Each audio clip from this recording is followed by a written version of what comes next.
A teologia da substituição vai dizer que Deus rejeitou a nação de Israel por eles terem rejeitado Jesus Cristo, o Messias, e agora Deus só tem aliança com a igreja. A teologia da substituição vai dizer que no período da grande tribulação, a igreja estará 7 anos nas bodas do Cordeiro, enquanto Deus estará tratando com a nação de Israel durante esses 7 anos, e os judeus serão os 144 mil selados. Vão ser ali judeus específicos que vão estar sendo tratados no período da grande tribulação. Enquanto isso, a igreja estará 7 anos nas bodas do Cordeiro. A teologia da substituição diz que o Israel atual não tem mais aliança com Deus e apenas aqueles que recebem Jesus Cristo como Senhor e Salvador são habilitados para fazer parte da nova aliança. E assim, Deus estará tratando na grande tribulação apenas com os judeus.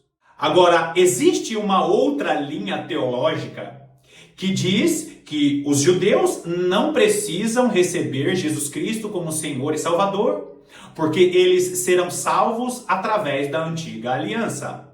Essa teologia diz que nós não precisamos anunciar as boas novas de Jesus para os judeus, porque eles serão salvos através da antiga aliança. Você notou aqui que existe uma grande diferença dessas duas teologias? A teologia da substituição, que rejeita totalmente Israel, dizendo que Israel rejeitou o Messias e agora eles vão ser tratados sozinhos na grande tribulação. E essa outra teologia que eu mencionei aqui, diz que os judeus serão salvos pela antiga aliança e esses não precisam receber Jesus Cristo como Senhor e Salvador para serem salvos. E obviamente, queridos, essas duas teologias estão muito erradas, porque nós precisamos entender que, primeiro, Deus tem uma promessa para o Israel, literal, esse Israel que nós conhecemos. Segundo, Deus tem uma promessa, Deus tem uma herança para o Israel espiritual, para o Israel da promessa.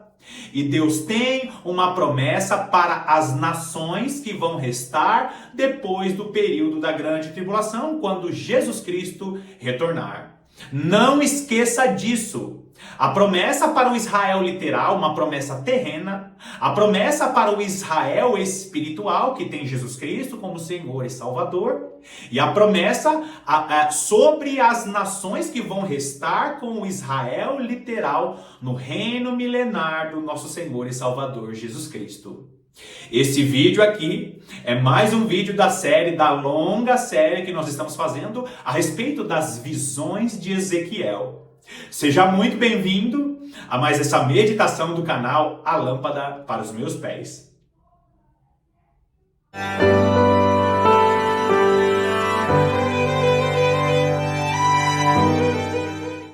Eu conheço muitas pessoas, conheço alguns teólogos que não dão a menor importância para as coisas que eu falei no início do vídeo, na introdução. Só que, queridos, Deus tem preciosidades para revelar para a igreja dos últimos dias, como eu tenho mencionado aqui nos vídeos. Só que se você não tiver interesse pela palavra de Deus, você não será uma casa edificada sobre a rocha para o final dos tempos. A teologia dos últimos dias, ou a escatologia, ela não é um ensino, não são fundamentos para a salvação, mas são ensinos, são fundamentos para te tornar um cristão forte nos últimos dias. Porque a esperança do reino de Jesus Cristo sobre a terra não é uma esperança para que você defenda uma teologia particular. A esperança do reino de Jesus Cristo sobre a terra é uma verdade que está na palavra de Deus para edificar a nossa fé e para edificar os cristãos dos últimos dias.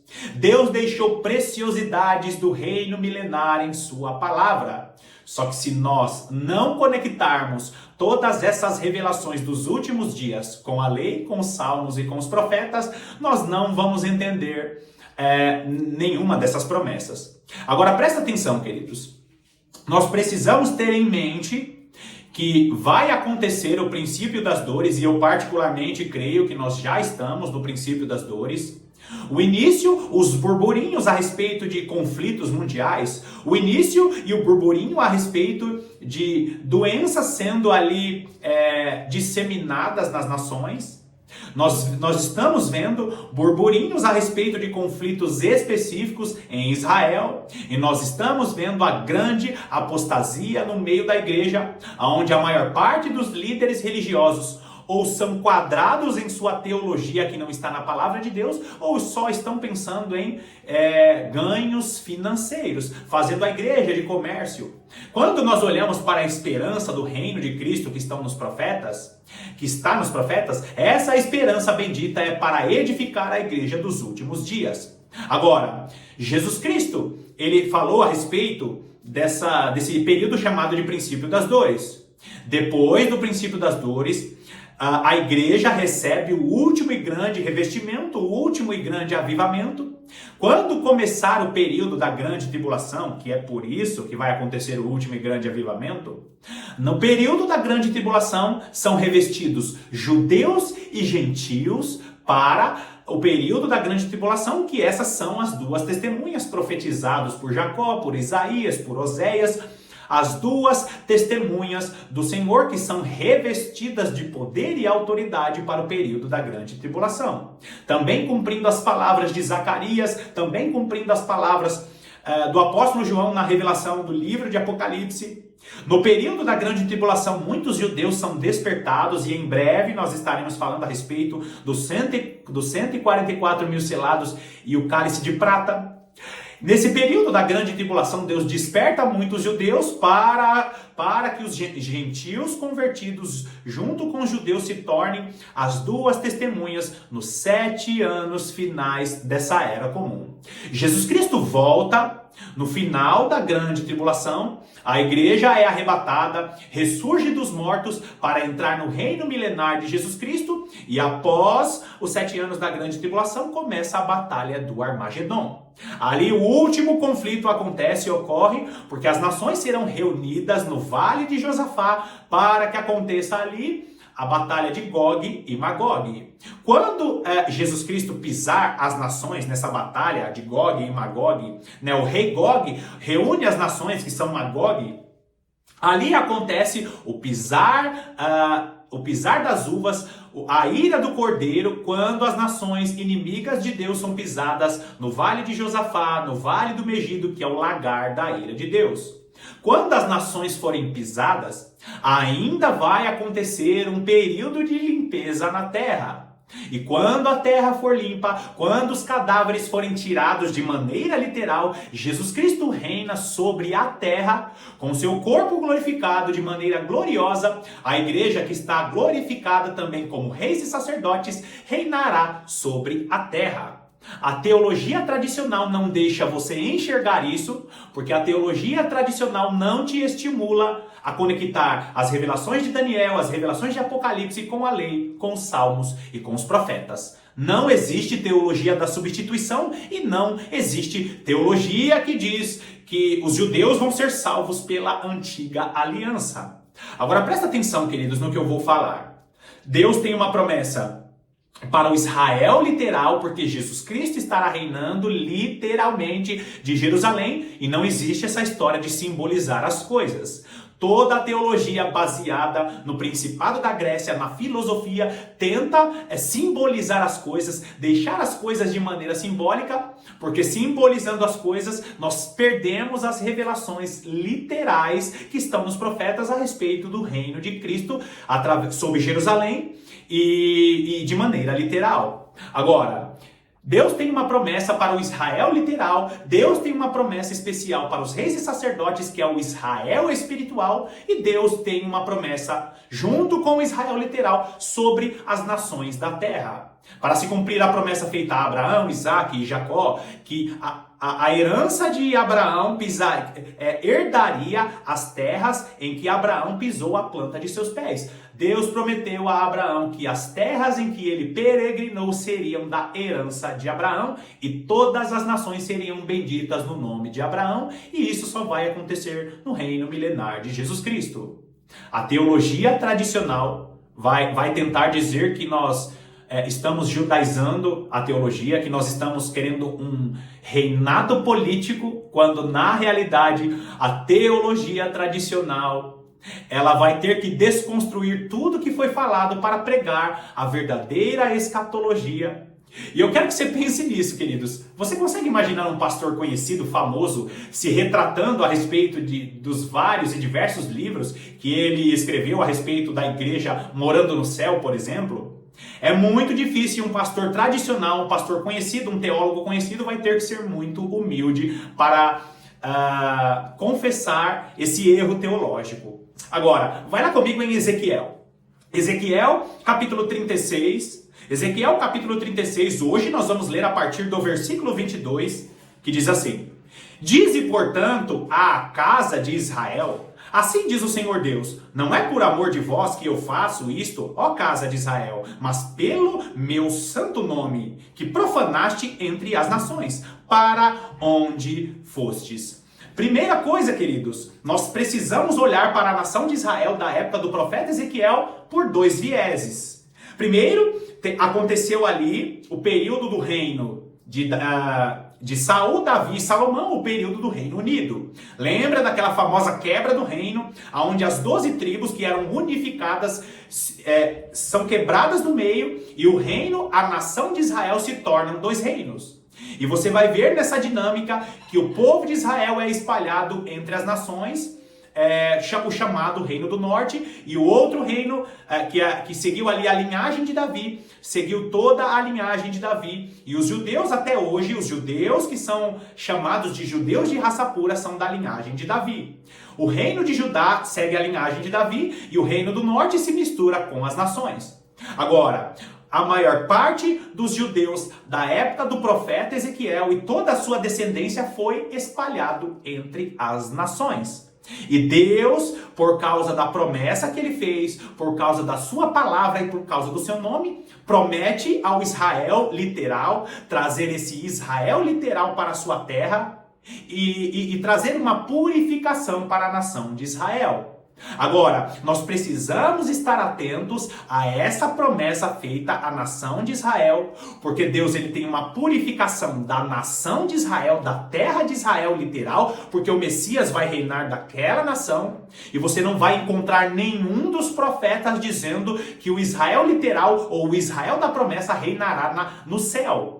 O que você vai encontrar é uma restauração da terra para que a nação literal de Israel more lá, não com corpos glorificados, mas com os seus corpos restaurados para viver no reino milenar.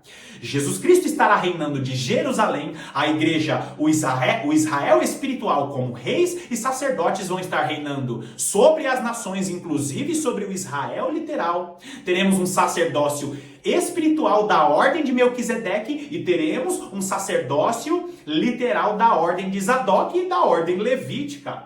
Queridos, eu não estou judaizando as profecias a respeito do final dos tempos. Só que o profeta Ezequiel, ele profetiza a respeito de coisas que ainda não aconteceram. Agora, ele está falando aqui a respeito da restauração literal da terra de Israel. Continua lendo o texto e segue o contexto porque é muito importante. Versículo 23. Vindicarei a santidade do meu grande nome, que foi profanado entre as nações, o qual profanaste no meio delas. As nações saberão que eu sou o Senhor, diz o Senhor Deus, quando eu vindicar a minha santidade perante elas. Você está vendo aqui o profeta mencionando os pecados que a nação de Israel cometeu e ele diz: vai chegar o tempo em que eu vou vindicar a santidade do meu nome. Vocês profanaram a minha santidade e eu vou cobrar de vocês essa santidade. Agora, quando ele fala a respeito da santidade, ele está falando a respeito de todas as ordenanças que Deus deu ao Israel da antiga aliança, e eles profanaram a santidade do Senhor, não apenas porque eles pararam de seguir a lei de Moisés.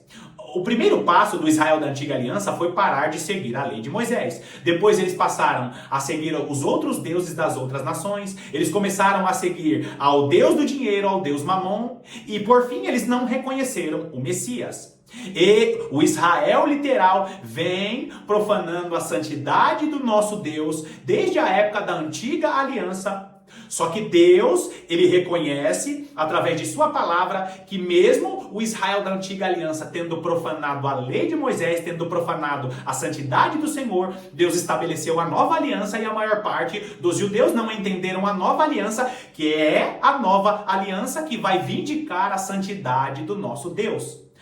Na palavra de Deus nós encontramos, principalmente o apóstolo Paulo dizendo que a lei, ela não é completa em si mesmo, mas a lei, ela serviu para conduzir toda a humanidade à salvação em Jesus Cristo. O Israel da antiga aliança, desde a época de Moisés, está profanando essa santidade porque não consegue se manter fiel a Deus.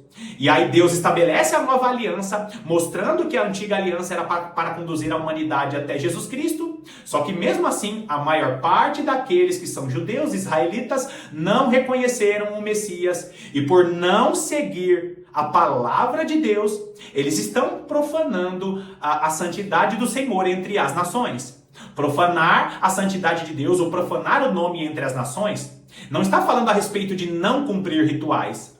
Mas o Israel da antiga aliança foi estabelecido como nação modelo para mostrar Deus para as nações. Queridos, não adianta tentar substituir o Israel literal, dizendo que Deus não liga mais para o Israel literal.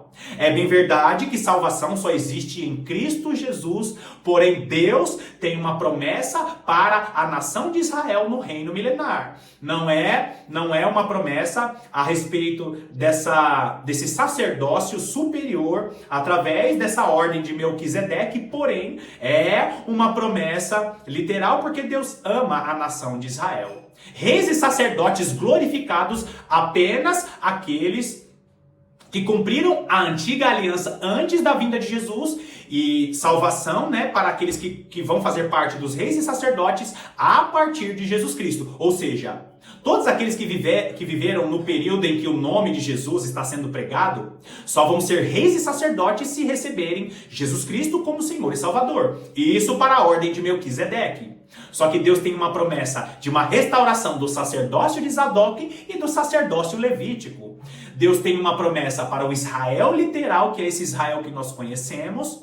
Não é uma promessa nesse sacerdócio superior da ordem de Melquisedeque, mas é uma promessa para o Israel literal. Tem uma promessa para o Israel glorificado, para o Israel espiritual, que é a igreja de Cristo, judeus e gentios, que vão ser reis e sacerdotes segundo essa ordem de Melquisedeque. E por fim, Deus tem uma promessa da restauração das nações. E esse texto que você está vendo aí na tela é justamente Deus falando para o Israel literal. Olha, vocês profanaram o meu nome porque vocês foram espalhados entre as nações e agora as nações do mundo não conseguem olhar para os judeus como o povo de Deus. Ou seja, o mau testemunho de não seguir a lei de Deus, de não ser testemunha do Senhor desde a antiga aliança, isso é profanar a santidade do Senhor.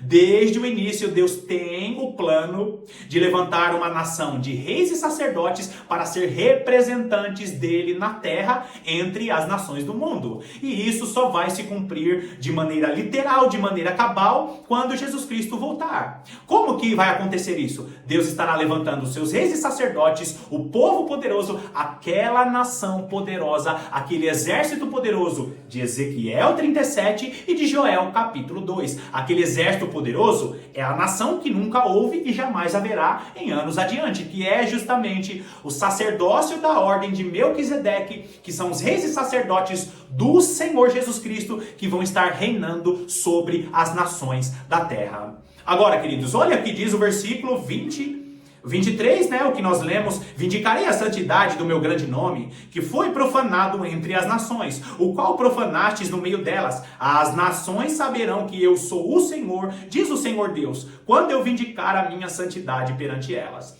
Eu já tinha lido esse versículo, mas eu quero que você se atenha a um detalhe aqui. O texto está dizendo o quê? Que quando o Senhor vindicar a santidade do seu grande nome, as nações saberão. Só que, queridos, isso não tem como acontecer no período da grande tribulação. E você precisa entender isso. Por quê? Porque todas as nações do mundo vão estar reconhecendo Jesus Cristo na grande tribulação, vão estar reconhecendo a santidade do nome de Deus na grande tribulação. Não. A maior parte das nações do mundo serão inimigas de Deus no período da grande tribulação. E esse argumento aqui é um argumento que nos mostra que o nome do Senhor será bendito, a santidade do nome do Senhor será vindicada, porque a todas as nações da terra só reconhecerão a santidade do nome do Deus eterno quando Jesus Cristo estiver reinando sobre as nações. Agora olha o versículo 24. Tomar-vos-ei de entre as nações, e vos congregarei de todos os países, e vos trarei para a vossa terra. Aqui é um momento em que se mistura, presta atenção nisso, aqui é um momento em que se mistura a promessa literal do retorno do Israel literal para a sua terra. As nações que não serão glorificadas, o Israel que não estará glorificado, porque Deus vai restaurar todas as nações da terra e especificamente a nação de Israel, aquela região de Jerusalém. Só que nos versículos seguintes você vai ver a promessa espiritual. Deus ele direciona, e é lindo isso, queridos. Por quê? Porque a maior parte dos teólogos não entendem. Deus começa a profecia com o Israel literal, com o Israel da época do profeta, e essa profecia, no decorrer da fala do profeta, essa profecia, ela acaba sendo direcionada para o Israel espiritual, a igreja, os reis e sacerdotes do Senhor que vão estar glorificados no reino milenar. Agora, Deus vai restaurar a terra de Israel e vai devolver o povo literal de Israel para aquela terra. Só serão reis e sacerdotes glorificados da ordem de Melquisedeque nesse sacerdócio superior àqueles que receberem Jesus Cristo como Senhor e Salvador. Por isso que a teologia da substituição, que diz que a igreja vai morar 7 anos no céu durante a grande tribulação, enquanto o Israel literal sofre aqui na terra, é uma teologia que não faz sentido. É bem verdade que eles vão chorar amargamente, como aquele que chora pelo unigênito, por aquele que chora pelo primogênito. Só que esse choro vai acontecer quando Jesus Cristo voltar. Vão ter judeus convertidos em Cristo Jesus que farão parte das 2 testemunhas. Judeus que são igreja. E também vão ter judeus que vão estar entre as nações, herdando a nação de Israel com o sacerdócio da ordem de Zadok e da ordem de Levi, que é um sacerdócio rebaixado, e futuramente nós estaremos falando a respeito dessas revelações que são profundíssimas. Quando você olha para esse texto maravilhoso, você vai ver que Deus, ele direciona esta profecia para que esta profecia vá para o Israel espiritual. Por isso, eu vou finalizar esse vídeo nessa meditação de hoje, e nos próximos vídeos nós estaremos falando a respeito dessa virada na profecia, quando Deus fala para o profeta direcionar a profecia para o Israel literal, e Deus direciona a profecia para o Israel da promessa. Não se esqueça, se você não conhecer o ensino das 2 casas de Israel, se você não conhecer o ensino das 7 festas do Senhor, as profecias, o cumprimento profético, até gaguejei, o cumprimento profético das 7 festas do Senhor que nos aponta o que vai acontecer na grande tribulação e no reino milenar, se você não conhecer os ensinos a respeito da ressurreição dos mortos, todas essas coisas que eu falei no vídeo de hoje serão profecias bloqueadas para você, e você vai aderir a algum tipo de teologia que diz que o Israel literal foi rejeitado e agora só existe a igreja. Queridos, Deus tem preciosidades para revelar ao seu e ao meu coração. Mas se você não investir tempo para conhecer essas preciosidades, você não vai receber as revelações que Deus tem para a igreja nos últimos dias. Obrigado mais uma vez pela sua companhia, que Deus te abençoe de uma maneira sobrenatural, poderosa, e eu estarei aqui te aguardando para as próximas meditações.